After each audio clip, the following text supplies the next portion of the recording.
certainly we do early on. And here's another thing.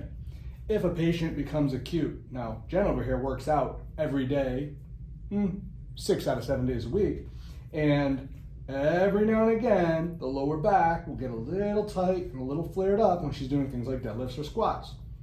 Don't you think it would be beneficial if I could determine what side, like here's the left side, showing inflammation, because the heat generation makes the swing this way with the scope, and if it consistently is going to show me that, then I know that down at those lower discs, those fibers on the left are bothered, or at least that's what's harboring some of the inflammation.